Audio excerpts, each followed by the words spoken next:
Hello fellow cyborgs and welcome to a tag video. This is the 25 bookish facts about me tag. I was tagged by Brittany from Under the Radar Books and I do not know who created this tag. I tried to follow the wormhole through BookTube to see who was the original maker, couldn't find it. So if you know, please let me know. All right, so bookish facts. Let's begin with I love reading on my Kindle, but I really don't reach for it, but every time I find occasion to read on my Kindle, I just think, why don't I do this for everything? This is amazing. I love how I can turn off all the lights in my room and lie down on my side and one-handedly read a book in the dark. I have really poor eyesight, and I love how if my eyes just can't do it or I want to read without my glasses on, I can put it on like super large print text. I just love that thing. I no longer think it's important to own physical copies of A, all of the books that I've read, or B, all of the books I've loved. I'm more focusing now on collecting the physical books that I happen to already buy and loved, so I won't get rid of those, obviously, but also just keeping the things that I think I'm going to reread. So for instance, I've got the Mistborn trilogy and Phaedra's trilogy. These are really long trilogies, fantasy trilogies. Can I say trilogy one more time? Trilogy. And I've given my copies away because am I really anytime in the near future going to invest the time to read these 6 books over again, one after another? No, I don't think so. And in the event that I do want to reread either of those trilogies, then I can buy myself pretty editions that I like, because the editions I had were cheap mass market paperbacks, because unfortunately that's a lot of the time the only option you have with fantasy. The only reason I read Harry Potter as a child is because my mom read the first 4.5 books aloud to my sister and I. Had she not decided that we were going to do this family bonding thing, I don't think I would have read Harry Potter, because at the time that they were coming out, I was only invested in mermaid books. And after that initial being read to, I didn't continue on with the series until I was an adult, until I was like 22, and I still haven't read the 7th book.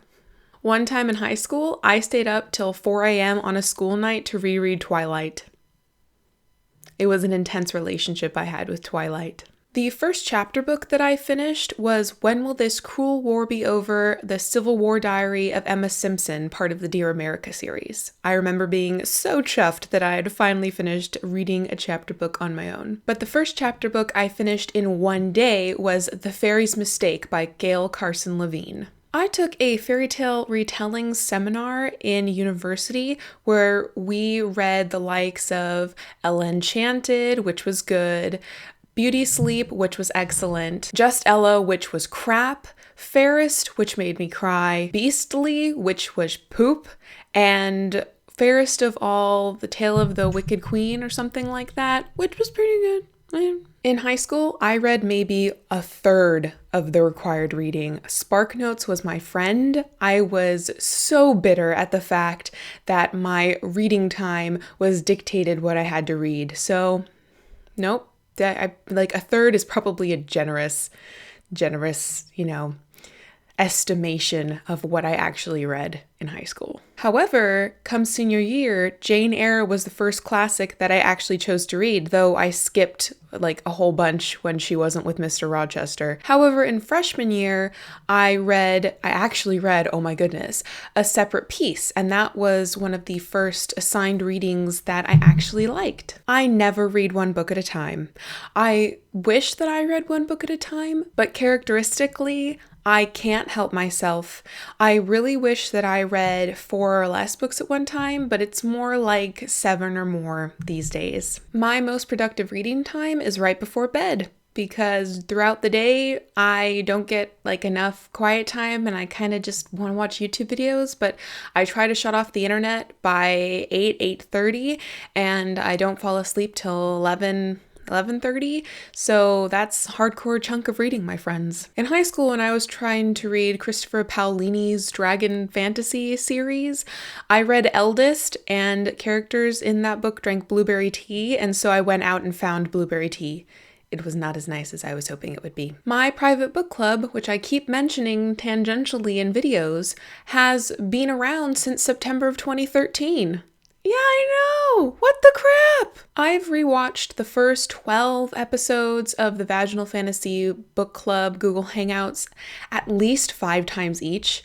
When I discovered them, they were still in their first year of production, and I just loved it so much. I had a spring where all I did was watch and rewatch Vaginal Fantasy until finally I joined in. And by joining in Vaginal Fantasy, I discovered Phaedrus Trilogy, starting with Kushal's Dart, one of my loves, and also The Daughter of Smoke and Bone, almost the only YA series that I adore. I've owned a Scholastic mass market paperback copy of Jules Verne's 20,000 Leagues Under the Sea since 1999, and I still haven't read it.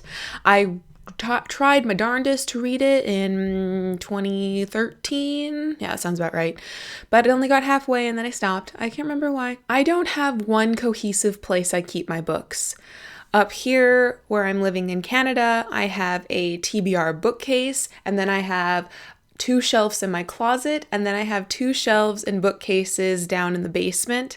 And then the rest of my books are in California, where I'm from, in a huge bookcase, and then in my closet as well, and then also under my bed.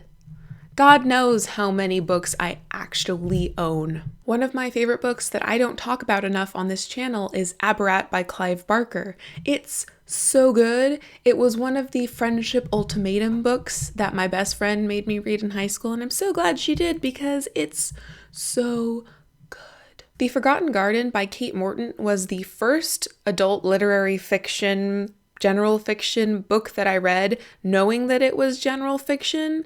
And whilst being prejudiced against it, I actually really enjoyed it. I almost gave it 5 stars. I actually don't like reading fairy tales. I discovered this very recently, but it's just normally not a very pleasant reading experience for me. I do, however, like Hans Christian Andersen's fairy tales because they're more fleshed out and read more like actual short stories rather than, oral folk tales written down all crazy non-narrative connectedness like. And I read a mass market paperback collection of Hans Christian Andersen's fairy tales cover to cover when I was 11. Howl's Moving Castle is one of the many books whose movie adaptation I prefer more than the book. I know. So controversial. And finally, I can't decide if I want to continue on with The Song of Ice and Fire. I've read the first 2, and I have the rest of the series in these huge mass market paperbacks, but I haven't picked the series up in more than a year, and I'm really not sure if I'm going to, and I'll tell you why. I really love the world and a lot of the characters. It's fascinating how much I remember about them. I've only seen the first 2 seasons of the TV show, so it's not like that's been reinforcing things. But okay, I don't like the rape, and I don't know how much more rapey it's going to get in the following books. So like in the second book, like the story about the mountain and the innkeeper who's like, your buddies are making comments at my daughter. And then the mountain's like, well, I'll just rape her because you brought her to my attention. That like scarred me. I was not prepared. And that really, So if you've read the Song and Ice and Fire series, can you tell me if I can handle books 3 through 5? Because I'd really like to know, because I have a lot of books to read, and if I don't need to read those, it'd be nice to know. All right, so those were 25 facts that are bookish, that are about me. I hope you enjoyed learning some things about me.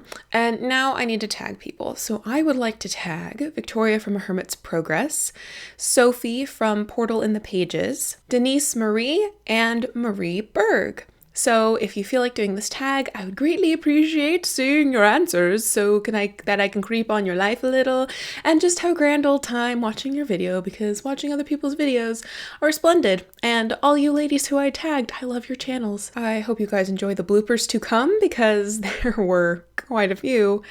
And until next time, tell me some bookish facts about you in the comments, or just how you're doing in life. Just whatever. Comment. We'll chat in the comments, no big deal. and continue to be lovely. Excuse me. She could be louder. You could be louder, couldn't you? Yeah. You try your best, though, to be loud and annoying. I fed you breakfast. You should be napping now. Oh, gross. Thanks. Okay. Nose. My nose is itchy. Knock it off.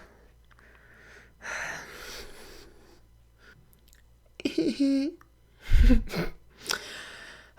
one of those days.